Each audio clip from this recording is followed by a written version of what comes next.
السلام علیکم ورحمۃ اللہ وبرکاتہ. کیا حال ہے آپ سب کا؟ الحمدللہ. نحمده ونصلی علی رسولہ الکریم. اما بعد فاعوذ باللہ من الشیطان الرجیم. بسم اللہ الرحمن الرحیم. رب اشرح لی صدری ویسر لی امری واحلل عقدۃ من لسانی یفقهوا قولی. الحمد للہ رب العظیم الرؤوف الرحیم ذی الفضل العظیم والاحسان العمیم. لا الہ الا اللہ وحدہ لا شریک لہ لہ الملک الکریم. سب تعریف اللہ کے لیے ہے جو رب ہے، خالق ہے، مالک ہے، مدبر ہے، عظمت والا ہے، نہایت شفقت والا ہے، نہایت رحم فرمانے والا ہے، بہت بڑے فضل والا ہے، ہر ایک پر احسان کرنے والا ہے. اللہ کے سوا کوئی معبود برحق نہیں، وہ اکیلا ہے، اس کا کوئی شریک نہیں، اسی کے لیے عزت والی بادشاہت ہے. معزز خواتین اور عزیز طالبات، آج میں انشاءاللہ کچھ موضوعات پر آپ سے بات کروں گی. سب سے پہلی بات یہ کہ ہم اپنے چاروں طرف دیکھیں، چھت کی طرف، زمین کی طرف، دائیں طرف، بائیں طرف، اور کوئی ایسی چیز آئیڈینٹیفائی کریں جو خود ہی بن گئی، جس کے پیچھے کوئی بنانے والا نہ ہو. ہم کوئی ایسی چیز نہیں دیکھتے کہ جس کا وجود خود سے خود پیدا ہو گیا ہو، یعنی ہر چیز کسی کے بنانے سے ہی بنی ہے اور ایسے ہی بنتی ہے. پھر دوسری چیز یہ کہ جتنی بھی چیزیں ہیں وہ کسی نہ کسی مقصد کے لیے بنی ہیں. اس میز کا بھی ایک مقصد ہے، اس مائک کا بھی ایک مقصد ہے، لیپ ٹاپ کا مقصد ہے، اس بوٹل کا مقصد ہے، اس بک کا مقصد ہے، میرے سامنے جو دروازہ ہے اس کا ایک مقصد ہے، دیواروں کا ایک مقصد ہے، چھت کا ایک مقصد ہے، روشنیوں کا ایک مقصد ہے. یہاں پر پائی جانے والی صرف اس چار دیواری کے اندر کوئی چیز ایسی نہیں کہ جو بے مقصد بنی ہو، کیونکہ ایسے ہی بیکار میں کسی کھیل کے طور پر یہ چیزیں نہیں بنائی گئی بلکہ کسی مقصد سے بنائی گئی ہیں. تو یہ کیسے ہو سکتا ہے کہ اس ہال کے اندر پائی جانے والی ہر چیز کا تو ایک مقصد ہو لیکن میری اور آپ کی زندگی کا کوئی مقصد نہ ہو، اور ہم ایسے ہی پیدا کر دیے گئے ہوں، ایسے ہی بھیج دیے گئے ہوں بغیر یہ بتائے کہ کیوں بھیجا جا رہا ہے. اور پھر اپنا ٹائم پیریڈ پورا کرنے کے بعد یہ کیسے ہو سکتا ہے کہ ہم انسان جن کے لیے یہ ساری چیزیں بنی ہیں انہی کی زندگی کا کوئی مقصد نہ ہو؟ یہ تو نہیں ہو سکتا. یعنی مجھے یہ پتا ہونا چاہیے کہ میں دنیا میں کیوں آیا ہوں. جیسے مجھے یہ پتا ہے کہ میں روزانہ کالج کیوں آتی ہوں، میں اپنی کلاسز کیوں اٹینڈ کرتی ہوں، میں ایگزامز کیوں دیتی ہوں، مجھے ڈگری کیوں چاہیے. ہمیں ان سب چیزوں کے مقصد پتا ہے کہ ان کا ایک نتیجہ ہے، ان کا ایک آؤٹ کم ہے. تو یہ کیسے ہو سکتا ہے کہ اس زمین پر جب اللہ سبحانہ وتعالیٰ نے اتنا کچھ پیدا کر دیا، طرح طرح کی نعمتیں کھانے کے لیے، پہننے کے لیے، استعمال کرنے کے لیے، زندگی کو آسان بنانے کے لیے، زمین پر، خشکی پر، پہاڑوں کے اندر نعمتیں رکھ دی، بادلوں سے رزق برسایا، سمندر کے اندر بے شمار مخلوق، یہ ساری کی ساری اس نے ہمارے لیے بنائی. اس نے فرمایا خلق لکم ما فی الارض جمیعا، اس نے تمہارے لیے بنایا ہے جو کچھ زمین میں ہے، سارے کا سارا، سب کچھ تمہارے لیے بنا ہے. تو پھر سوال یہ پیدا ہوتا ہے کہ ہم کس لیے بنے ہیں؟ کیا ہم صرف کھانے پینے کے لیے بنے ہیں؟ کیا ہم صرف شادی کر کے بچے پیدا کرنے کے لیے بنے ہیں؟ یا پھر ایک ڈگری حاصل کرنے کے لیے بنے ہیں، یا پھر ڈگری کے بعد ایک جاب کرنے کے لیے بنے ہیں، اور جاب کرنے کے بعد ریٹائرمنٹ، اور ریٹائرمنٹ کے بعد دنیا سے رخصتی، اینڈ دیٹس اٹ؟ کیا ہمیں اللہ سبحانہ و تعالیٰ نے اتنا کچھ دے کر بس صرف اتنی زندگی کے لیے، اور وہ بھی اکثر ہم دیکھتے ہیں کہ بہت سے لوگ ریٹائرمنٹ تک نہیں پہنچ پاتے، بہت سے لوگ جاب تک نہیں پہنچ پاتے، بہت سے لوگ تو اسکول تک بھی نہیں پہنچ پاتے. تو پھر ہم یہاں کیا کر رہے ہیں، کیوں کر رہے ہیں؟ اور کیا یہی سب کچھ اصل زندگی ہے یا اس کے علاوہ بھی کچھ ہے؟ اور یہ سب کچھ ہم کیوں کرتے ہیں؟ کیونکہ ہمیں زندہ رہنے کے لیے کھانے پینے کو کچھ چاہیے ہوتا ہے. جاب ہمیں کیوں چاہیے؟ کیونکہ ہم نے سروائیو کرنا ہے، ہم نے اپنی ضروریات پوری کرنی ہے. اور ضروریات کون سی؟ جو ہمارے جسم کی ضروریات ہیں عام طور پر. لیکن اللہ نے ہمیں صرف جسم دے کے تو نہیں بھیجا، اس جسم کے اندر روح بھی ڈالی ہے، اور اس کی بھی کچھ ریکوائرمنٹس ہیں. جسم کی ضروریات تو اللہ تعالیٰ نے زمین سے پیدا کر دی، لیکن روح کی ضروریات زمین سے نہیں پیدا کی. جسم تو مٹی سے بنا ہے، لہذا اس کی ضرورت مٹی سے پوری ہو جاتی ہے. جو کچھ مٹی اگاتی ہے اور جو کچھ ہم مٹی سے بناتے ہیں اور پھر اس میں رہتے ہیں اور زندگی بسر کرتے ہیں. لیکن روح تو اوپر سے آئی ہے، تو اس کی غذا بھی اوپر سے آئی ہے، اس کی نیڈز زمین سے پوری نہیں ہوتی. ہم جتنا چاہیں اچھا کھانا کھا لیں، ہماری روح خوش نہیں ہوتی، ہمارے روح کو کچھ اور چاہیے ہوتا ہے. ہم جتنا اچھا چاہیں کپڑا پہن لیں، جس برانڈ کا چاہیں پرس لے لیں، ہم جیولری پہن لیں، نئی سے نئی گاڑی خرید لیں، لیکن وہ ایک ہالونیس اپنے اندر کیوں محسوس ہوتا ہے پھر، اگر ہمارے پاس وہ سب کچھ ہے جو ہم چاہتے ہیں؟ کیونکہ ہم نے اپنی روح کی ضرورت کو محسوس نہیں کیا، اور روح کی ضرورت کیسے پوری ہوتی ہے وہ نہیں جانا. روح کی ضرورت روح سے پوری ہوتی ہے، اور وہ روح جو ہے وہ وحی الہی ہے. اللہ سبحانہ تعالیٰ نے روح کا لفظ قرآن مجید کے لیے بھی استعمال کیا ہے، اور اس قرآن کے لانے والے فرشتے کے لیے بھی روح القدس کا لفظ استعمال ہوا ہے.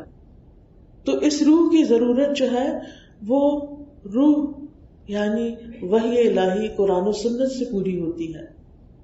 اس میں ہمیں بتایا گیا ہے، اور نہ صرف یہ کہ ہماری روحانی ضروریات پوری ہوتی ہیں، بلکہ ہماری بہت سی انٹلیکچوئل نیڈز بھی پوری ہوتی ہیں. جب ہم قرآن پڑھتے ہیں، جب ہم حدیث کا مطالعہ کرتے ہیں، جب ہم اپنے دین کے بارے میں پڑھتے ہیں، کیونکہ دنیا کے جتنے بھی علوم ہیں وہ بھی بہت معزز ہیں، بہت فائدہ مند ہیں. انسانوں نے ان علوم کو پڑھ کے سیکھ کے دنیا میں بہت ترقی کی ہے، انسانوں کو فائدہ پہنچایا ہے. طب کا علم آپ دیکھیں کہ کتنی ترقی کر گیا ہے، اور انسان کی بیماریوں کے کیسے کیسے علاج دریافت ہو گئے. اسی طرح انجینئرنگ کا علم ہے، سائنس اینڈ ٹیکنالوجی کی بھی بے شمار چیزیں ہیں کہ جن کے اندر ریسرچ کرنے سے، پڑھنے سے انسانوں نے بہت کچھ سیکھا، سکھایا، اور بہت کچھ بنایا، اور بہت کچھ انسانوں کو فائدہ پہنچایا، اور خود بھی بہت کچھ کمایا، نیک نامی بھی کمائی اور مال بھی کمایا. لیکن صرف ان چیزوں سے انسان خوشی نہیں پا سکا. آج ہم جانتے ہیں کہ دنیا میں ذہنی بیماریاں، روحانی بیماریاں، جسمانی بیماریوں سے آگے نکلتی جا رہی ہیں. پہلے بچوں کے اندر کبھی ڈپریشن نام کی چیز نہیں سنی تھی، اب چھوٹے چھوٹے بچے بھی ڈپریشن کا شکار ہو رہے ہیں. ایسا کیوں ہے؟ اس لیے کہ ابھی کچھ اور حاصل کرنا، کچھ اور جاننا، کچھ اور سیکھنا، اور سیکھ کر اس کو کرنا باقی ہے. جب وہ کام انسان کرے گا تو ہی انسان سکون پائے گا. اور وہ کیا ہے؟ اللہ سبحانہ تعالیٰ کی طرف سے بھیجا ہوا اس کا کلام ہے، قرآن مجید ہے. اللہ تعالیٰ نے کتاب کیوں اتاری؟ کتاب کے شروع میں ہی بتا دیا، الف لام میم ذالک الکتاب لا ریب فیہ ھدی للمتقین. یہ کتاب جس میں کوئی شک نہیں، متقی لوگوں کی ہدایت کے لیے آئی ہے. گویا ہماری رہنمائی کے لیے، ہماری ہدایت کے لیے اللہ سبحانہ تعالیٰ نے یہ کتاب بھیجی ہے. ہم اس کے بغیر اگر زندگی بسر کر رہے ہیں تو گویا اللہ تعالیٰ کی بتائی ہوئی ہدایت کو چھوڑ کے زندگی بسر کر رہے ہیں. اس لیے ہم بہت سے مسائل اور بہت سے پرابلمز کا شکار بھی ہو رہے ہیں.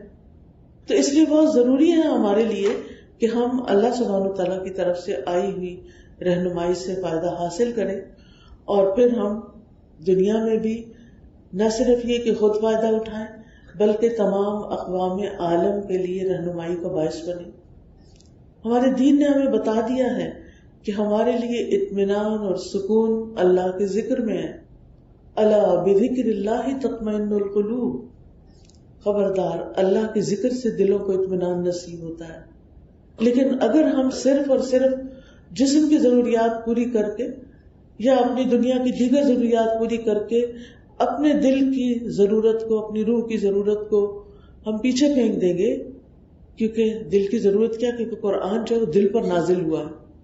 اللہ سبحانہ وتعالیٰ نے اس کتاب کو قلب محمد صلی اللہ علیہ وسلم پر نازل فرمایا. تو جب تک یہ قرآن ہمارے بھی دل پہ نہیں اترتا، کیونکہ بعض اوقات ہم قرآن پڑھ بھی لیتے ہیں لیکن وہ صرف حلق تک ہوتا ہے، حلق تک، کہ ہم اس میں ہا، خا، عین، غین ان سب کا بہت اہتمام کرتے ہیں، تجوید پڑھتے ہیں اور اچھے سے خوبصورت آواز میں بھی پڑھ لیتے ہیں، لیکن وہ یہاں سے نیچے نہیں جاتا. نیچے جانے کا مطلب یہ ہے کہ دل میں نہیں اترتا، ہم اس کے میننگ نہیں سمجھتے، اس میں کیا کہا گیا ہے وہ نہیں جانتے، وہ کس چیز کی طرف نشاندہی کر رہا ہے ہمیں یہ نہیں پتا چلتا، کیونکہ عربک ہماری زبان نہیں ہے. اور عربک زبان ہو بھی تو بھی اللہ کی کتاب تو بڑی معزز کتاب ہے، اس کے ساتھ وقت گزارنے کی ضرورت ہوتی ہے، اس سے مانوس ہونے کی ضرورت ہوتی ہے، اس کو سمجھنے کے لیے محنت چاہیے ہوتی ہے. دنیا میں آپ دیکھیں جتنی کتابیں پڑھتے ہیں آپ اسکول میں، کالج میں، وہ آپ کے ٹیچرز آپ کو پڑھا رہے ہوتے ہیں.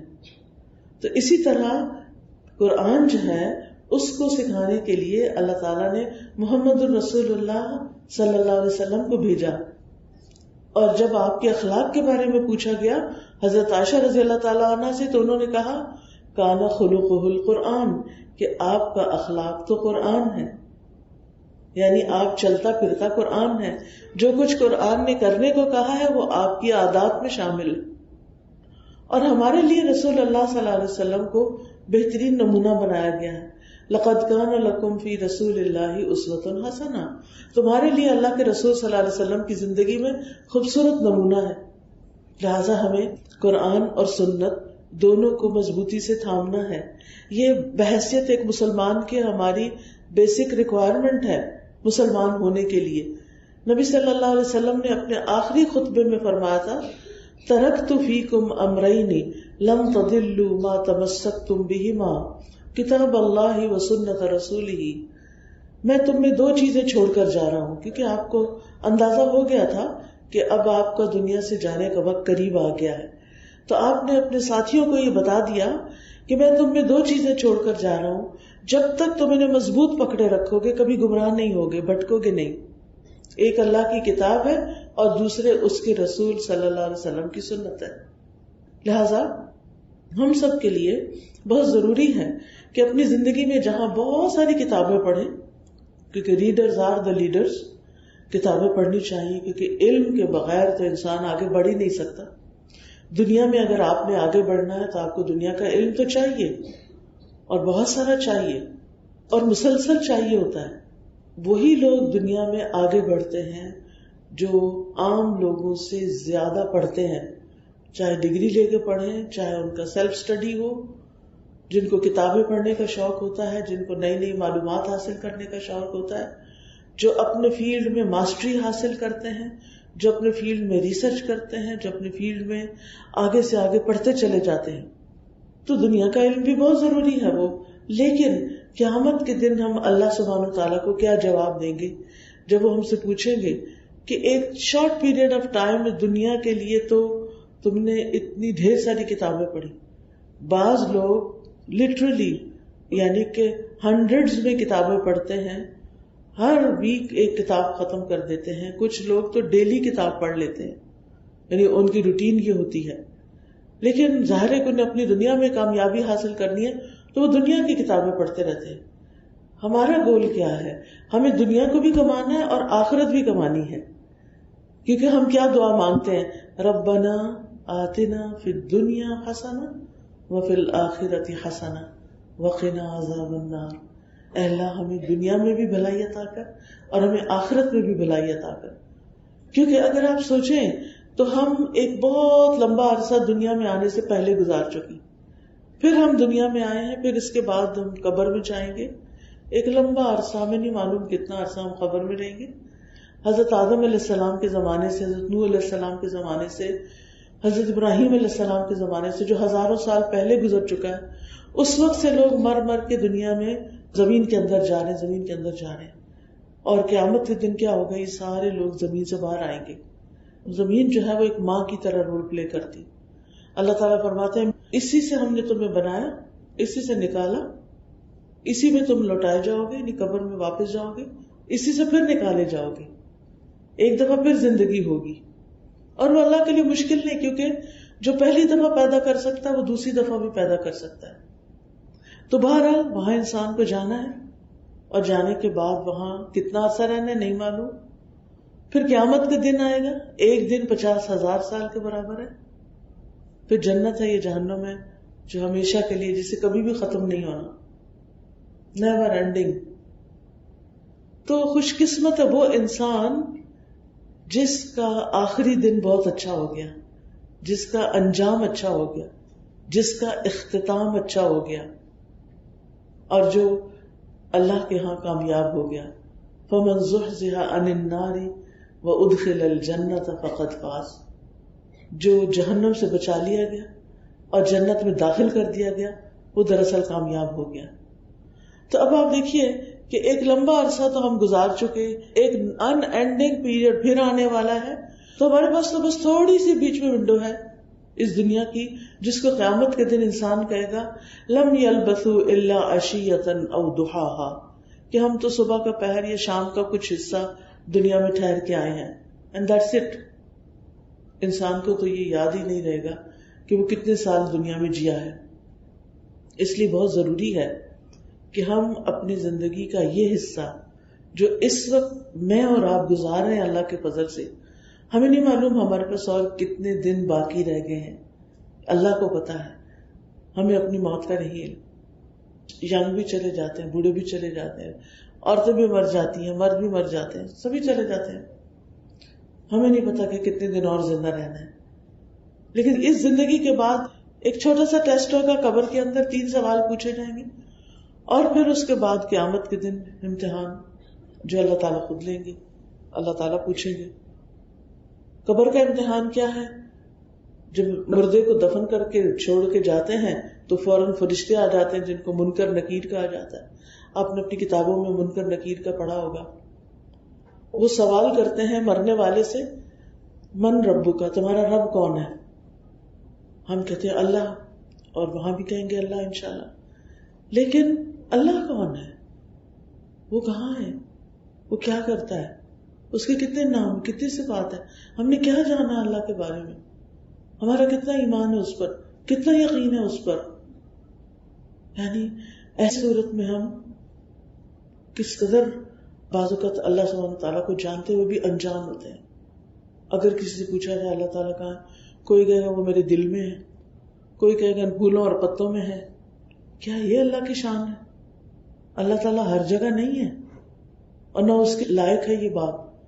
اللہ سبحانہ تعالیٰ اپنے عرش پر ہے، اور عرش مخلوقات میں سب سے بڑی چیز ہے. جو کچھ بھی اس نے پیدا کیا، ستارے، سیارے، گیلیکسیز، ساری کی ساری چیزیں اس عرش کے نیچے ہیں، اس کو کور کرتی ہیں. حدیث میں آتا ہے کہ 7 آسمان اور زمین، اور ایک آسمان کو آپ دیکھ لیں کتنا بڑا ہے، اور پھر اس کے 500 سال بعد ایک اور پھر اور 7 آسمان اور زمین ہے. یہ کرسی کے سامنے ایسے ہی ہیں جیسے ایک صحرا میں ایک چھوٹی سی مندری ہوتی ہے، چھوٹا سا رنگ ہوتا ہے. اور عرش کے سامنے کرسی ایسے ہی ہے جیسے ایک چھوٹا سا رنگ ہوتا ہے. عرش کی وسعت اور عرش کی بڑائی کا اندازہ کوئی نہیں لگا سکتا. یہ ساری مخلوقات کی چھت ہے. اور اللہ سبحانہ تعالیٰ عرش پر مستوی ہے. الرحمن علی العرش استوى قرآن میں آتا ہے. الرحمن علی العرش استوى، رحمان عرش پر مستوی ہے. ٹھیک ہے. اب مستوی ہونے کا مطلب ہمیں ایگزیکٹلی نہیں معلوم کہ وہ بیٹھے ہیں یا کھڑے ہیں یا کس شکل میں، کیونکہ لیس کمثلہ شیء، اللہ تعالیٰ کی طرح تو کوئی چیز ہے ہی نہیں. بہرحال ہی از ابو ہز تھرون، یہ ہمیں معلوم ہونا چاہیے. اور پھر ساری چیزیں اسی کے حکم سے چلتی ہیں، ہر چیز کا اسے علم ہے، ہر چیز کا وہ اختیار رکھتا ہے. اسے نیند نہیں آتی، اسے اونگ نہیں آتی، کوئی اس جیسا ہے نہیں. ہمیں اسی پر بھروسہ کرنا چاہیے، اس سے سب سے بڑھ کے محبت کرنی چاہیے، اس کی اطاعت کرنی چاہیے، اس کے آگے جھکنا چاہیے، اس کے آگے سجدے میں جانا چاہیے، اس کی کتاب کو اہمیت دینی چاہیے باقی تمام کتابوں سے. اور کوئی کتاب روز کھلے یا نہیں، اچھے طالب علم تو روز کھولتے ہیں، لیکن ایک مثال کے طور پہ کہیں، مگر قرآن ایسی چیز ہونی چاہیے کہ جو ہماری زندگی میں ہر روز کھلنا چاہیے، ہر روز. دوسرا سوال جو قبر میں ہوگا وہ کیا ہوگا؟ ما دین کا، تمہارا دین کیا ہے؟ ہم کہیں گے اسلام. اچھا، اگر اسلام دین ہے تو اسلام کیا ہے؟ ابھی بھی اگر میں آپ لوگوں سے پوچھوں کہ اسلام کیا ہے تو کوئی کچھ بتائے گا، کوئی کچھ، کوئی ایک ڈیفینیشن سامنے نہیں آئے گی، کیونکہ یہ ایکسرسائز میں بہت دفعہ کر چکی ہوں. لوگوں کو خود اسلام کا مطلب بھی نہیں پتا کہ اسلام کیا ہے. اسلام کا لفظ ہے وہ سلامتی سے نکلا ہے، پیس. یہ سلامتی دینے والا، امن دینے والا ریلیجن ہے. لیکن افسوس کہ اس کے ساتھ کیسی کیسی چیزیں لگا دی گئی ہیں، کیسے کیسے اس کو بدنام کر دیا گیا ہے. اور اس کی وجہ ہم کسی کو کیا بلیم کریں، ہمیں خود اپنے عمل دیکھنے چاہیے کہ ہم کیا کرتے ہیں. بہرحال حدیث جبریل اگر آپ نے پڑھی ہو تو اس میں ایمان کی ڈیفینیشن بھی ہے، اس میں اسلام کی ڈیفینیشن بھی ہے، اور اس میں احسان کی ڈیفینیشن بھی ہے. ایمان جو ہے اس کا تعلق ہمارے دل سے ہوتا ہے، اور پھر اس کے بعد عمل میں آتا ہے. اسلام کا تعلق عبادات سے ہوتا ہے، اور احسان کا تعلق اخلاق اور معاملات سے ہوتا ہے کہ انسان معاملات میں اچھا ہو. اور اس طرح ہمارا دین مکمل ہوتا ہے کہ جس میں انسان کا باطن، انسان کا ظاہر، اور انسان کا معاملہ دوسرے انسانوں کے ساتھ. گویا ہم پر ذمہ داری عائد ہوتی ہے اللہ کے حقوق ادا کرنے کی بھی، اپنی جان کے حقوق ادا کرنے کی بھی، کہ ہم اپنی نماز روزہ عبادات صحیح کریں، اور لوگوں کے حقوق ادا کرنے کی بھی. اگر ہم اللہ کے حقوق ادا کرنا چاہتے ہیں تو اپنے ایمان کا جائزہ لیں، اور ایمان میں سے ایک ایک چیز کے بارے میں جانیں کہ اللہ پر ایمان کا کیا مطلب ہے، رسول پر ایمان کا کیا مطلب ہے.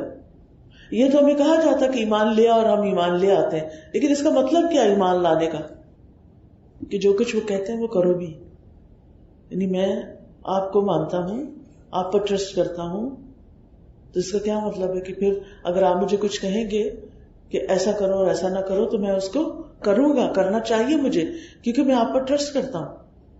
تو اللہ پر ایمان لانے کا مطلب بھی یہی ہے کہ ہم اللہ سبحانہ وتعالیٰ پر ٹرسٹ کریں کہ جو کچھ اس نے ہمیں بتایا وہ بالکل صحیح بتایا ہے، اور ہم اس کو مان جائیں اور اپنی زندگی اس کے مطابق کر لیں. پھر اس کے بعد عبادات کا تعلق، تو اس میں بھی ہم دیکھتے ہیں کہ ہمیں عبادات کو پراپرلی سیکھنا چاہیے.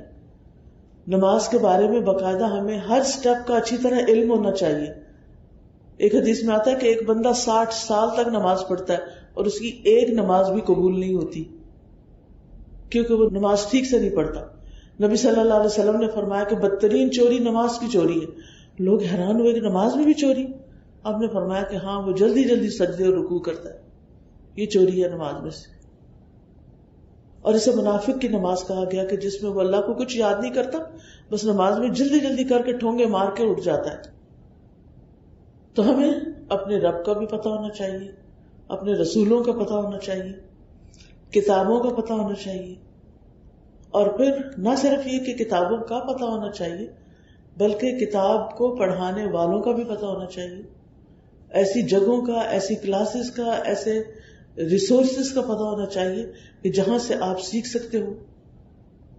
پھر آپ دیکھیے کہ لوگوں کے ساتھ جو احسان کا معاملہ ہے وہ کرتے ہوئے، یعنی عبادات میں سب سے اہم ترین چیز نماز ہے. اگر اور کچھ بھی نہیں کرتے تو کم از کم نماز جو ہے وہ پکی کر لیں، نماز کا طریقہ صحیح سے جان لیں اور نماز کبھی نہ چھوڑیں. کیوں؟ سب سے پہلا سوال کون سا کیا جائے گا؟ نماز کے بارے میں کیا جائے گا. پھر اسی طرح روزے کے بارے میں آپ دیکھیے کہ بہت سی بچیاں جب رمضان میں روزے چھوڑتی ہیں تو پھر کیا ہوتا ہے؟ دوبارہ رکھتی نہیں، حالانکہ کیا کرنا چاہیے. آپ میں سے کتنی بچیاں رمضان میں پیریڈز کی وجہ سے روزہ چھوڑنے کے بعد رمضان کے بعد قضا رکھتی ہیں؟ چند ہاتھ کھڑے ہیں، صرف چند ہاتھ. اس کا مطلب ہے کہ باقی بچیوں کو شاید پتہ بھی نہیں، اور اگر پتہ ہے تو وہ سوچتی ہوں گے اچھا بعد میں رکھ لیں گے، اور پھر اگلا رمضان آ جاتا ہے، پھر اگلا رمضان آ جاتا ہے. تو ہمیں سے ہر ایک کو یہ اپنے فرائض کے بارے میں پتہ ہونا چاہیے. تو عبادات میں ہماری نماز جو ہے وہ پکی، روزے پورے، حج اگر پیسے ہوئے وسعت ہوئی تو کر لیں گے، نہیں تو کوئی پکڑ نہیں. زکوٰۃ اگر جیولری یا شادی کے بعد بہت سی جیولری مائیں دے دیتی ہیں تو پھر وہ ان پہ زکوٰۃ لگتی ہے.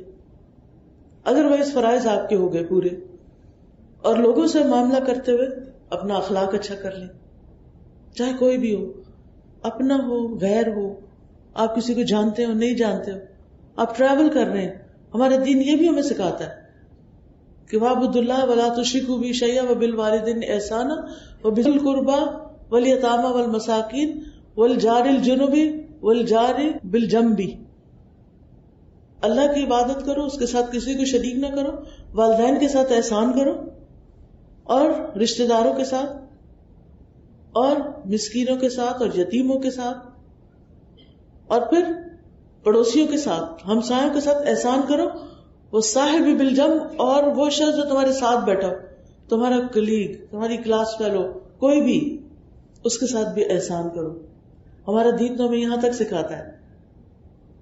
اور چاہے وہ اجنبی کیوں نہ ہو، اجنبی ہمسائے سے بھی احسان کرو. یعنی انسان اچھا اخلاق صرف اس کے ساتھ نہ کرے جس کو وہ جانتا ہے، بلکہ اس کے ساتھ بھی کرے جس کو وہ جانتا ہی نہیں. تو اس سے کیا ہوگا کہ دور کے لوگ بھی آپ کے قریب آ جائیں گے.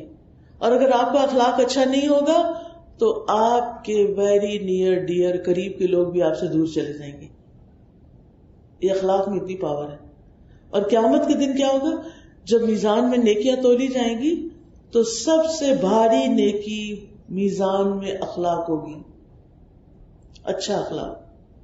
اور اچھا اخلاق کیا ہے؟ سلام میں پہل کرنا، اسمائل کر کے سلام کرنا، دوسرے کی غلطی کو معاف کر دینا، دوسروں کے اوپر احسان کرنا، ان کی ضروریات پوری کرنا. ہم اچھا اخلاق صرف اچھی باتوں کو کہتے ہیں. اخلاق صرف باتوں کا نام نہیں ہے. اخلاق خلق سے، خلق عادت کو کہتے ہیں، اچھی عادتوں کا نام ہے. جب ہماری عادتیں اچھی ہوں گی تو دوسرے ہم سے خود بخود کمفرٹیبل ہوں گے.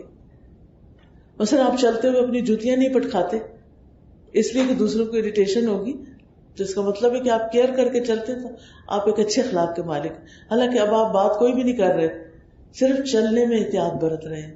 اور اللہ سبحانہ وتعالیٰ اپنے بندوں کی یہی خوبی قرآن میں بیان کرتے ہیں، وَعِبَادُ الرَّحْمَنِ الَّذِينَ يَمْشُونَ عَلَى الْأَرْضِ هَوْنًا وَإِذَا خَاطَبَهُمُ الْجَاهِلُونَ قَالُوا سَلَامًا.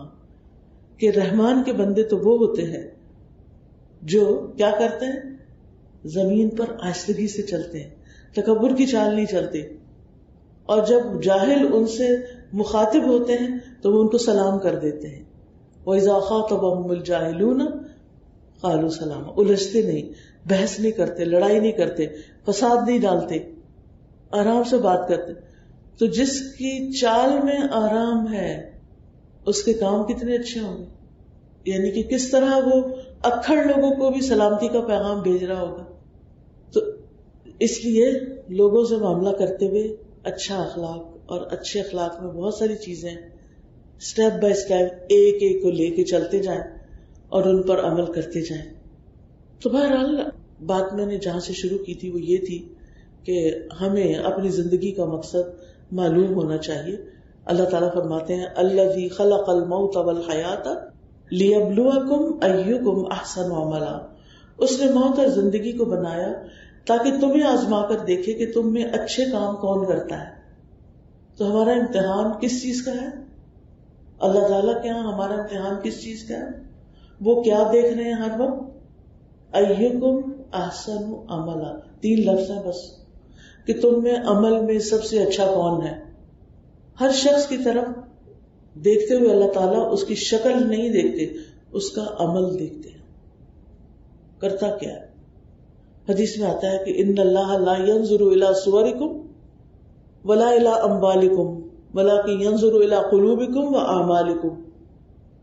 اللہ تمہارے شکل صورت نہیں دیکھتا، وہ تو خود ہی بنائی اس نے، وہ کیا دیکھے؟ وہ تمہاری شکل و صورت نہیں دیکھتا تم کتنی خوبصورت لگ رہی. وَلَٰكِن يَنظُرُ إِلَىٰ قُلُوبِكُمْ، لیکن وہ تمہارے دلوں کو دیکھتا ہے. وَإِلَىٰ أَمْوَالِكُمْ، اور تمہارے مالوں کو دیکھتا ہے. تو ہمیں ہر وقت میگزین دیکھ دیکھ کر اپنی سکن کو فلالیس بنانے کی فکر نہیں کرنی چاہیے، کیونکہ ہم آرٹیفیشل پکچرز دیکھتے ہیں اور اب آپ کو پتہ ہی کہ کتنی فلٹر ہوتی ہیں، کتنا کچھ ان میں ایڈ ہو جاتا ہے. اوریجنل تو ہوتا ہی نہیں کچھ، اور لوگوں نے ٹارگٹ سیٹ کیا ہوتا ہے کہ اس کی طرح تو کرنا ہی اپنی شکل. وہ ہے، آپ ہیں. میں نہیں کہتی کہ آپ گھر کے کام بھی اور دنیا کے کام بھدے طریقے سے کریں، ہرگز نہیں، بہت اچھے سے کریں، لیکن اس کے اندر خوبصورتی ہونی چاہیے. ان اللہ کتب الاحسان علی کل شیء، اللہ نے ہر چیز پر احسان کو لکھ دیا، احسان ہر چیز پر لکھا ہوا. پھر اس کے علاوہ اللہ سبحانہ و تعالیٰ کی اطاعت، رسول صلی اللہ علیہ وسلم کی سیرت کا مطالعہ کرنا بہت ضروری. آپ کے بارے میں پڑھنا اور جاننا ضروری. آپ نے کس طرح زندگی بسر کی اور پھر کس طرح اپنی آخرت بنائی، اور آپ کی عادات کیا تھی، آپ کے اخلاق کیا تھے. ایک چھوٹی سی کتاب ہے رسول اللہ صلی اللہ علیہ وسلم کے معاملات اور معمولات، بالکل چھوٹا سا اتنا سا کتاب، شاید پاکٹ سائز. اس کو بنانے کا مقصد بھی یہی تھا کہ اس کو دیکھ کے ذرا ہم اپنا جائزہ لیں کہ کیا ہمارے اخلاق بھی ایسے ہیں یا نہیں. اس میں زیادہ تر چیک لسٹیں ہیں. تو ہمیں نبی صلی اللہ علیہ وسلم کے طریقے کے مطابق اپنا اخلاق ڈالنا ہے، اور اس کے لیے ہمیں سیرت کا مطالعہ کرنا ہے. ٹھیک ہے انشاءاللہ تعالی. یہ 2 کتابیں، یہ 2 چیزیں پڑھنے سے ہمیں اپنی زندگی کا مقصد بھی پتہ چلے. اور جیسے کہ سورۃ الملک کی آیت میں اللہ تعالیٰ فرماتے ہیں الذی خلق الموت والحیات، اللہ نے موت اور زندگی اس پلانٹ پہ کیوں بنائی؟ لیبلوکم، تاکہ تمہارا امتحان لے. ایکم احسن عملا، تم میں اچھے کام کون کرتا ہے. گویا مجھ سے اور آپ سے ہر وقت یہ دیکھا جا رہا ہے ہمارے کام کیسے ہیں، ہم کر کیا رہے ہیں. کیا ہم خوبصورت کام کر رہے ہیں، اچھے کام کر رہے ہیں، یا ہم اچھے کام نہیں کر رہے. یعنی اپنا کوئی بھی کام ہے، کوئی بھی ڈیوٹی ہے. دیکھیں ہمارے مختلف رولز ہوتے ہیں نا، ہم بہن ہوتے ہیں، بیٹی ہوتے ہیں، پھر بیوی بن جاتے ہیں، پھر ماں بن جاتے ہیں، پھر دادی بن جاتے ہیں، پھر نانی بن جاتے ہیں. آپ دیکھیے کہ کیا ایک بچی جو دادی بن گئی وہ وہی کچھ کرے گی جو بچی ہوتے ہوئے کرتی تھی؟ سوال میرا یہ ہے کہ ایک بچی عمر کا سفر طے کرتے کرتے کرتے دادی بن گئی. جب وہ بچی تھی تو مخصوص قسم کے کام کرتی تھی، اب وہ دادی بن گئی ہے تو اس کو ایسے ہی بہیو کرنا چاہیے جیسے بچی کرتے ہیں؟ نہیں کرنا چاہیے نا. تو جو ٹائم چینج ہوتا جاتا ہے ہماری زندگی میں، ہماری رسپانسبلٹیز فرق ہوتی جاتی ہیں، ہماری عادات فرق ہوتی جاتی ہیں اور ہونی چاہیے. تو اس لیے بہت ضروری ہے کہ ہم ایکم احسن عملا کو پکڑ لیں. ہم سے دیکھا یہ جا رہا کہ تم میں اچھے کام کون کرتا ہے، اچھے کام، احسن عمل، احسن عمل. نماز پڑھے تو بہت اچھی سی، کسی کو کچھ دے یا لے تو بہت اچھے سے، کھانا پکائے تو اچھا سا، پھر اسی طرح باقی بھی زندگی کے کام، کیونکہ یہ ہمارا امتحان ہو رہا ہے، یہ ہمارا ٹیسٹ ہے. پھر اسی طرح اللہ سبحانہ وتعالیٰ فرماتے ہیں انما ھذہ الحیات الدنیا متاع وان الآخرۃ ھی دار القرار. یہ دنیا کی زندگی تو معمولی فائدے کے سوا اور کچھ نہیں، اور یقیناً آخرت ہی رہنے کا گھر ہے. یعنی انسان جب جنت میں پہنچے گا تو اس وقت اس کو یہ نعمتیں دی جائیں گی. اپنے آپ سے پوچھیے گا آپ دن میں کتنی دفعہ سوچتی ہیں کہ یہ دنیا تو محض متاع ہے. متاع کہتے ہیں معمولی فائدے کی چیز، چاہے اس میں سونا ہی کیوں نہ بھر کے کسی جگہ رکھ دیا جائے، تو معمولی فائدے کی چیز کو متاع کہتے ہیں. اللہ تعالیٰ فرماتے ہیں وَإِنَّ الْآخِرَةَ هِيَ دَارُ الْقَرَارِ، آخرت وہی رہنے کا گھر ہے. یہ دنیا تو کبھی خوشی ہوگی، کبھی غم ہوگا، کبھی تکلیف ہوگی، کبھی آسانی ہوگی. ایک اور جگہ پر فرمایا وَمَا هَٰذِهِ الْحَيَاةُ الدُّنْيَا إِلَّا لَهْوٌ وَلَعِبٌ وَإِنَّ الدَّارَ الْآخِرَةَ لَهِيَ الْحَيَوَانُ لَوْ كَانُوا يَعْلَمُونَ، اور دنیا کی زندگی نہیں مگر ایک دل لگی اور کھیل، اور بے شک آخری گھر یقیناً وہی اصل ہے اگر وہ جانتے ہوتے. تو بہرحال یہ چند باتیں آپ کے سامنے رکھنا مقصود تھی. اب تھوڑا سا ٹائم ہے ہمارے پاس کویشچن آنسرز کے لیے. آپ میں سے اس لیسن سے ریلیٹڈ یا کوئی اور سوال بچیاں کرنا چاہیں تو کر سکتی ہیں.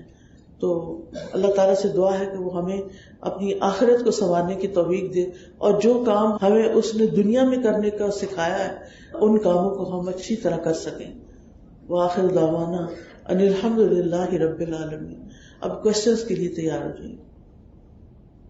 السلام علیکم ورحمۃ اللہ وبرکاتہ. وعلیکم السلام. میرا سوال نماز کے متعلق ہے کہ عورت اور مرد کی نماز میں کیا فرق ہے، اور صحیح طریقہ اور سنت طریقہ کیا ہے نماز ادا کرنے کا؟ پہلی بات تو یہ ہے کہ مرد اور عورت کی نماز میں کوئی خاص فرق نہیں ہے. وہ بھی قیام کرتا ہے، وہ بھی قیام کرتی ہے، وہ بھی رکوع کرتے ہیں، وہ بھی رکوع کرتے ہیں، وہ بھی سجدہ کرتے ہیں، وہ بھی سجدہ، وہ بھی سلام کہتے ہیں. جو پڑھتے ہیں مرد وہی پڑھتی ہے عورت، کوئی فرق نہیں. صرف کچھ علماء کہتے ہیں کہ عورت کا سجدہ اور رکوع جو ہے وہ تھوڑا کم ہونا چاہیے. باقی علماء کہتے ہیں نہیں، جیسے نبی صلی اللہ علیہ وسلم نے فرمایا تھا صلو کما رأیتمونی اصلی، نماز ایسے پڑھو جیسے مجھے نماز پڑھتے دیکھتے ہو. تو آپ صلی اللہ علیہ وسلم نے اس وقت عورتوں کے لیے کچھ الگ سے نہیں بتایا تھا، سب کو ایک ہی طرح بتایا تھا. ٹھیک. اور نماز نبوی ایک کتاب ہے، اسٹال سے مل جانی چاہیے، دعویٰ بک سٹور بھی ہے یہاں. تو آپ روزانہ ایک ایک پیج اس کا پڑھ کے اور ضروری باتیں سیکھ کے کرتے چلے جائیں. جی السلام علیکم. میرا سوال یہ تھا کہ میں مطلب جیسے لوگ پینٹنگز وغیرہ کرتے ہیں جی، تو میرے بابا یہ پسند نہیں کرتے کہ میں چہرے پینٹ کروں. جی تو اسلام میں الاؤ یا نہیں؟ ہاں، اسلام میں جاندار کی تصویر الاؤڈ نہیں ہے، لیکن اگر آپ جیسے کوئی ایگزیکٹلی فیس پورٹریٹ نہیں بناتے، جیسے بچوں کی تعلیمی کتابوں میں آپ دیکھیں نا ایسے اسکیچز سے بنے ہوتے ہیں، تو اس حد تک الاؤ کرتے ہیں. لیکن اللہ تعالیٰ کی بنائی ہوئی جان والی چیز کی نقل نہیں اتارنی چاہیے، منع کیا گیا. تو اگر ہم دیکھیں تو جان کو پلانٹس میں بھی ہوتی ہے یا نہیں، وہ فرق ہوتی ہے نا، ان میں عقل کوئی نہیں ہوتی اس طرح. السلام علیکم. وعلیکم. میں یہ پوچھ رہا تھا کہ اگر والدین کسی کام کا کہیں لیکن وقت کی کمی کی وجہ سے یہ ٹیسٹ زیادہ بنے تو اگر وہ نہ ہو پائے تو وہ گناہ ہے؟ ہاں، اس کے لیے پتا، اگر آپ کو پتہ چل جائے نا کہ آپ کی امی کو تو پتہ ہی نہیں کہ ایگزام کی کتنی مشکل ہے مجھے یا کیا ٹائم ہے، تو دونوں طرف سے آپ دیکھیے گا. پہلی بات یہ کہ امی کے پاس بیٹھ کے ایگزام سے ایک دن پہلے ماما آپ کو اگر کوئی بھی مجھ سے کام ہے تو مجھے بتا دیں، میں جلدی سے آپ کے کر لوں، اب میں پڑھنے لگی ہوں، پھر بیچ میں میرے لیے اٹھنا مشکل ہوگا. تو ماما کو سمجھ آ جائے گی کہ آپ کو اٹھانا نہیں ہے. ٹھیک ہے، وہ آپ کی بجائے کسی اور کو کام کہہ دے گی یا خود کر لے گی. تو ہمیشہ دوسرے کو جو آپ اس سے ایکسپیکٹ کرتے ہیں اس کو بتائیں کہ مجھے آپ سے یہ ایکسپیکٹیشن ہے. ٹھیک ہے. ایک اور چیز، اب اپنے پارٹ پہ آپ سوچیں.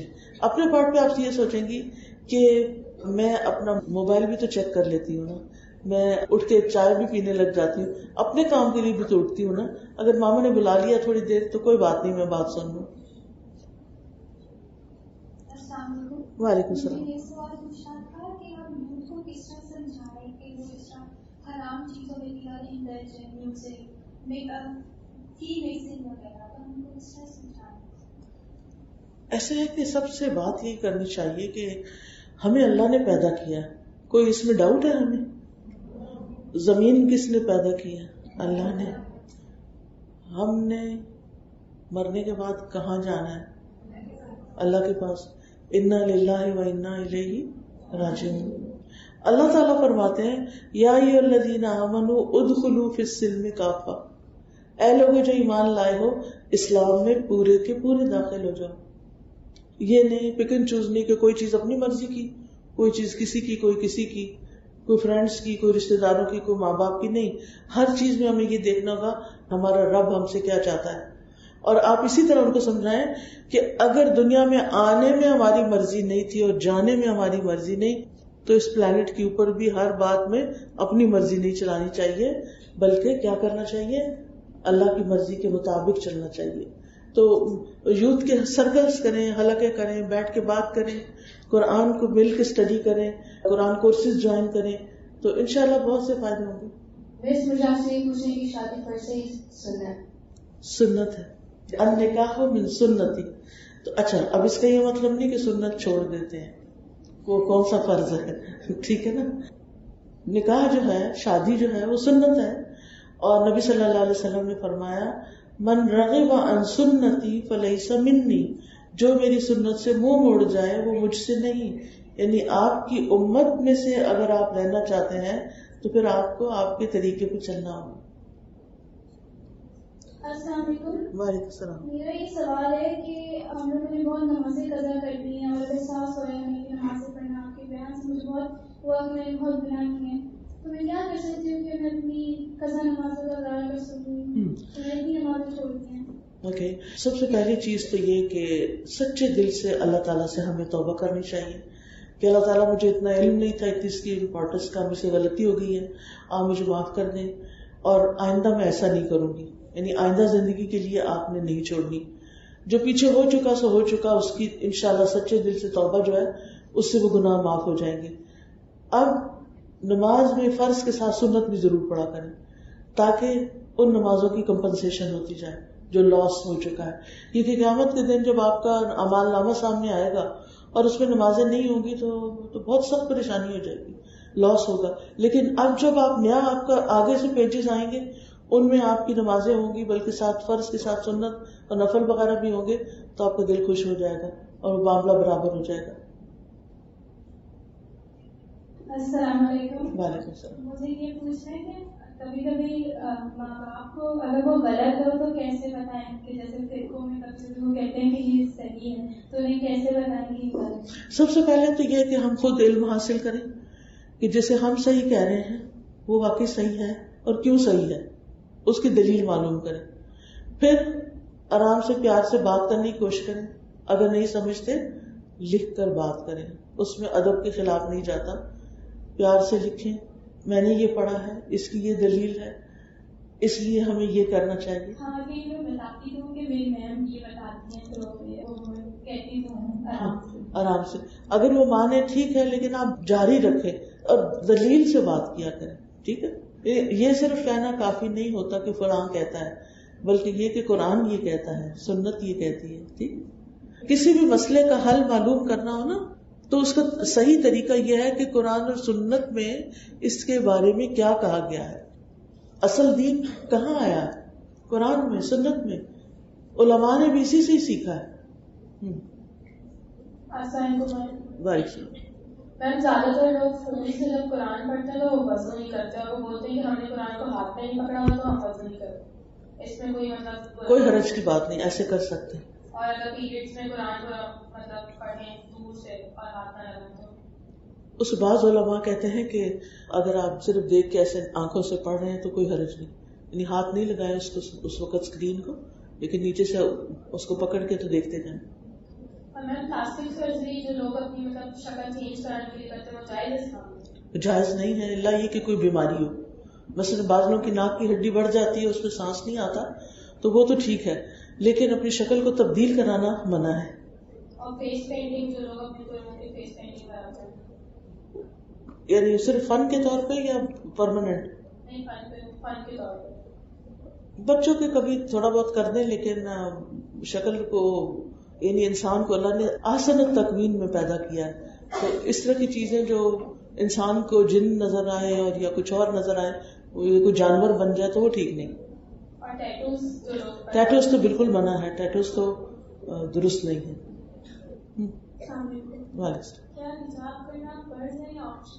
فرض ہے، کیونکہ یہ مسلمان عورت کا شعار ہے، مسلمان عورت کی پہچان ہے. سورۃ الاحزاب کی آیت نمبر 59 کو آپ پڑھیے اور اس کا ترجمہ. الاحزاب 59، ٹھیک ہے، وہ آیت حجاب ہے. بوائز فرینڈ ہوتے ہیں تو اس کے بارے میں مطلب بوائز جو ہوتے ہیں نا وہ ایک سرٹن ایج تک چھوٹے بچے تو لڑکیاں لڑکے کھیلتے رہتے ہیں کوئی بات نہیں، لیکن جب بوائز بالغ ہو جاتے ہیں اور لڑکیاں بھی پیریڈ شروع ہو جاتے ہیں بالغ ہو جاتے ہیں پھر ان کو آپس میں فرینڈ شپ نہیں رکھنی چاہیے، کیونکہ اس میں آپ کے ایموشنز انوالو ہو جاتے ہیں. پہلے جب چھوٹے ہوتے ہیں نا تو ایموشنز نہیں ہوتے بچوں کے اس طرح اور طرح کے، پھر جب ایموشنز انوالو ہو جاتے ہیں تو بعض اوقات دونوں ایک دوسرے سے ناجائز فائدہ اٹھاتے ہیں. اب شادی کسی اور سے ہونی ہے اور فرینڈ شپ کسی اور سے ہے، یہ مسلمانوں کا کلچر نہیں ہے، ایسا نہیں کرنا چاہیے، کیونکہ اس میں خاص طور پر لڑکی بہت پستی ہے، کیونکہ ہم عورتیں جذباتی ہوتی ہیں اور جب ہمارے جذبات کو کوئی ہرٹ کرتا ہے تو پھر ہم ٹوٹ جاتے ہیں، تو بہت سے لوگ نفسیاتی مریض بن جاتے ہیں. تو جو چیز اللہ نے منع کر دی اس میں فائدہ ہی فائدہ ہے. السلام علیکم. میں آپ سے پوچھنا چاہ رہی تھی، بہت سے لوگ بولتے ہیں کہ جو گانے وغیرہ ہوتے ہیں یہ لوگ کچھ لوگ کہتے ہیں پارشلی مطلب اس کی گناہ ہے اور کچھ لوگ کہتے ہیں مطلب پورا ہی مطلب یہ بری بات ہے. ہاں حدیث میں آتا ہے کہ گانا جو ہے نا منافقت پیدا کرتا ہے دل میں، یعنی دل کی حالت خراب ہو جاتی ہے جس میں پھر اللہ سے، یعنی گانا کس کے لیے ہوتا ہے نا، دنیا کے کسی محبوب کے لیے ہوتا ہے، اس کو یاد کر کے آپ روتے ہیں یا گاتے ہیں جو بھی کرتے ہیں، تو پھر جب آپ کے اتنے ایموشنز دنیا والوں کے لیے ہو جاتے ہیں تو اللہ تعالیٰ کے لیے جگہ نہیں رہتی. تو پھر وہ ایمان کا تقاضا یہ ہے کہ آپ کی اللہ سے محبت ہر چیز سے زیادہ ہونی چاہیے، تو وہ گڑبڑ ہو جاتی ہے. کہ اگر مطلب کوئی ایسے کرتا ہے لیکن پھر بھی مطلب وہ مطلب اللہ کی مطلب اللہ کو یاد کرتا ہے، نماز پڑھتا ہے، قرآن پڑھتا ہے، مطلب اپنی کیا کہتے ہیں جیسے پھر بھی وہ رسک پر ہے نا، جس چیز سے منع کر دے گا اس کو روک دے، چھوڑ دینا چاہیے. اس کے بدلے میں قرآن کی تلاوت اتنی خوبصورت کرے کہ آپ کو شوق ہی نہ رہے کسی اور چیز کا. السلام علیکم. یہ پوچھ رہے ہیں کہ اسلام میں آئیبرو بنوانا صحیح ہے؟ کیا کہتے ہیں آپ بتائیے. بس ٹھیک ہے، اوکے، فتویٰ مل گیا، اتنے سارے لوگوں کو مل گیا فتویٰ. دیکھیں حدیث میں صاف آتا ہے کہ یہ جو آئی بروز کے بال ہیں ان کو نہیں نوچنا چاہیے، لعنت کی گئی ہے. ٹھیک ہے نا، یعنی بعض اوقات ہم کہتے ہیں کہ ہم تھوڑا سا ہم شیپ نہیں دے رہے ہیں، ہم تھوڑا صاف کر رہے ہیں، ہم تو جب منع کر دیا گیا لعن اللہ الواشمات والمستوشمات، اللہ نے ان عورتوں پر لعنت کی ہے جو ٹیٹوز بناتی ہیں اور جن کے ٹیٹوز بنائے جاتے ہیں، والواصلات والمستوصلات، وہ عورتیں جو بال جوڑتی ہیں اور بال نوچتی ہیں. یعنی ایک بال جوڑنا بھی ہوتا ہے، اور وہ کب ہوتا ہے جب یعنی بال اونچے کرنے کے لیے وہ پیڈنگ رکھتے ہیں بعض اوقات. آج تو مجھے نہیں معلوم آج کل کیا ٹرینڈز ہیں، یہ پھر دوسرے کو دھوکا ہو جاتا ہے، لوگ سمجھتے ہیں یہ اس کے بال ہیں حالانکہ اس کے ہوتے نہیں ہیں. تو اسی طرح وہ مستوصلات ہوتا ہے جو بال کو یعنی وہ جو پلکر ہوتا ہے اس کے ساتھ پلک کر کے باہر نکالنا یا کسی بھی طریقے سے ان کو کم کرنا، یہ منع کیا. اب آپ دیکھیں کہ جب اللہ کی لعنت ہی آ رہی ہو تو انسان کتنی نیکیوں سے محروم ہو جاتا ہے نا، خیر سے، بھلائی سے. ٹھیک ہے. اور دوسرا کہ جب پیریڈز ہوتے ہیں رمضان کے مہینے میں اور چھوٹ جاتے ہیں اور پھر وہ مطلب دیر ہو جاتی ہے اور سال گزر جاتا ہے تو پھر وہ تو لینا واپس کرنا پڑتا ہے، لیکن اس کے ساتھ کچھ لینا بھی پڑتا ہے ساتھ میں. جی ایک سال کے اندر پورے کر لینے چاہیے، اگر سال گزر جائے تو فوراً فدیہ دے دیں اور پھر پورے بھی کریں بعد میں. ایک مسکین کا کھانا ہوتا ہے ایک روزے کا فدیہ. اس کا سوال تھا کہ آپ نے بولا کہ آئی بروز کا منع ہے، لیکن ایک جگہ یہ بھی لکھا کہ اگر آئی بروز جڑتی ہے تو مردوں کے متشابہت میں آتا ہے، کیونکہ ہم بیچ سے کر سکتے جی جن کی جڑ جاتی ہے نا بالکل مردوں کی طرح ہو جاتی ہے تو اس میں تھوڑا سا بیچ میں فاصلہ کرنے میں حرج نہیں ہے، لیکن جس میں یعنی اس حصے کو نہیں چھیڑنا چاہیے اوپر والے. اور ایک اور سوال یہ تھا کہ ہم کہتے ہیں کہ نام ہے ان کو ایک عورت کی آواز تک نہیں آنی چاہیے. آج کل تو ایسے نارمل ہے کہ سر بھی ہوتے ہیں اور کوئی بھی ہم سے نارمل بات کر سکتے. نہیں، یہ کسی نے کہا کہ نہیں جانی چاہیے، یہ تو ہر دور میں جاتی تھی. صحابیات نبی صلی اللہ علیہ وسلم کے پاس آتی تھی نا، تو کوئی منع نہیں ہے. نہیں، بس جس چیز سے منع ہے وہ یہ کہ ایسی باتیں نہ کرے جس سے مرد کے دل میں برے خیال آئے. چھدوا سکتے ہیں، اسے منع نہیں کیا. ہاں کان چھدوا سکتے ہیں، ہونٹ نہیں چھدوائیں، کان چھدوا لیں. نہیں، لینسز اور ہیئر ڈائی حرام نہیں ہے. hair dye haram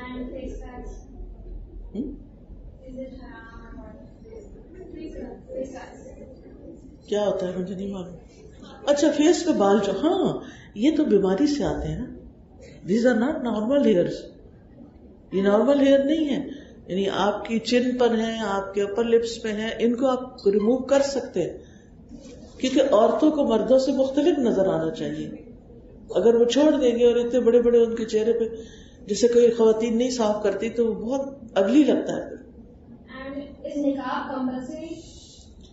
جی بعض علماء کہتے ہیں کہ یہ فرض ہے کیونکہ ازواج مطہرات کو قرآن میں حکم دیا گیا کہ وَإِذَا سَأَلْتُمُوهُنَّ مَتَاعًا فَاسْأَلُوهُنَّ مِنْ وَرَاءِ حِجَابٍ کہ اگر جب تم ان سے کوئی بات پوچھو تو حجاب کے پیچھے سے پوچھو. تو ازواج مطہرات کے لیے تو فرض تھا, کمپلسری تھا. تو اس سے بعض علماء یہ کہتے ہیں کہ ازواج مطہرات ہمارے لیے رول ماڈل ہے. تو اس لیے اگر وہ اتنی پاک بیویاں تھیں اور ان کو کہا گیا کہ وہ کریں تو عام عورتوں کو تو کرنا ہی چاہیے. اور اگر کسی وجہ سے یعنی کوئی رخصت دیتے بھی, کچھ علماء رخصت دیتے بھی ہیں, لیکن اس میں پھر میک اپ کی اجازت نہیں ہوتی.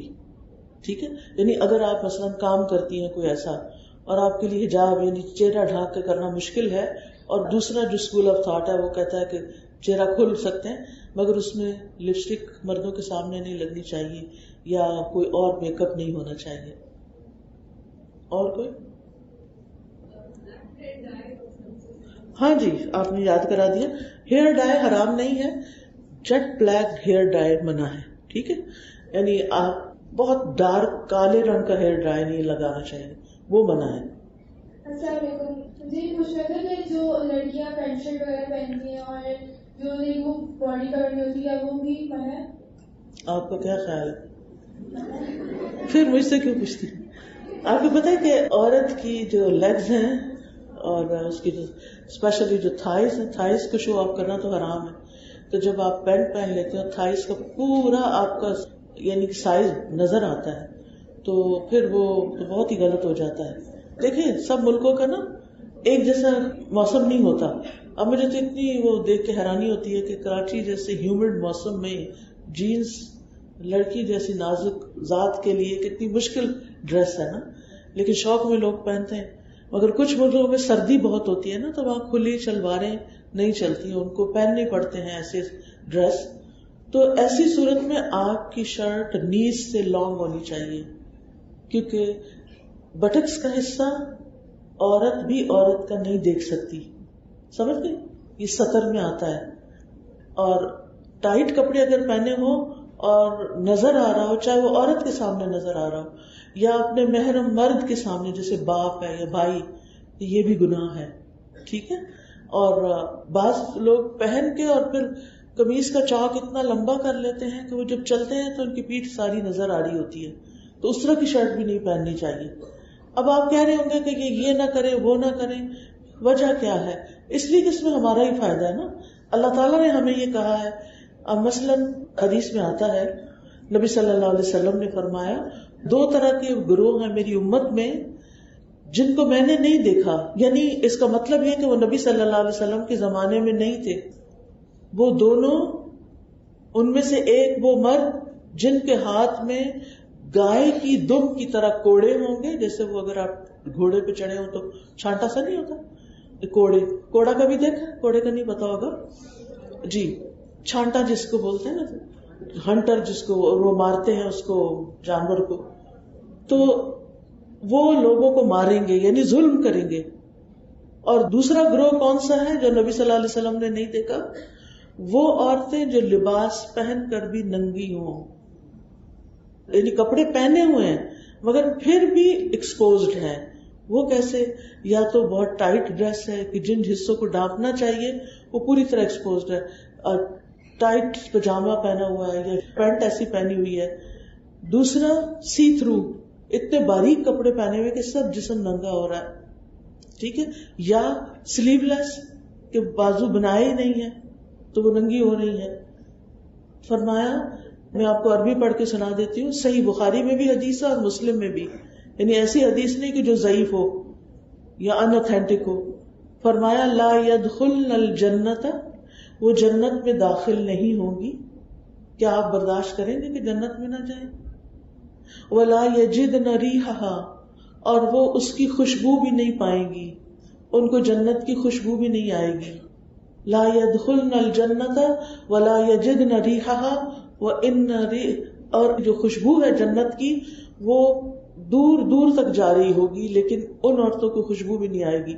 اور ایک اور چیز اس میں ایڈ کی ہے، میں جو بیچ میں کا حصہ بھول گئی ہوں، کہ کپڑے باریک اور ان کے سر اونٹنی کی طرح، اونٹنی کی جو کوہان ہے اس کی طرح اوپر اٹھے ہوئے ہوں گے.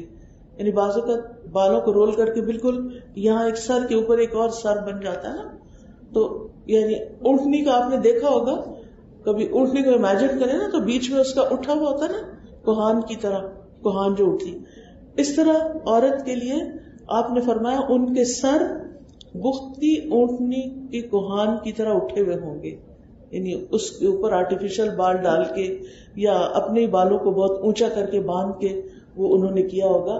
تو یہ اتنی واضح بات ہے کہ جس کو پڑھنے سننے کے بعد پھر ہمیں اپنے لباس کا ضرور جائزہ لینا چاہیے، کیونکہ اپنے دنیا میں تو ہمیشہ نہیں رہنا، ہمیں ٹرینڈز کو فالو نہیں کرنا، ہمیں اپنے دین کو فالو کرنا ہے.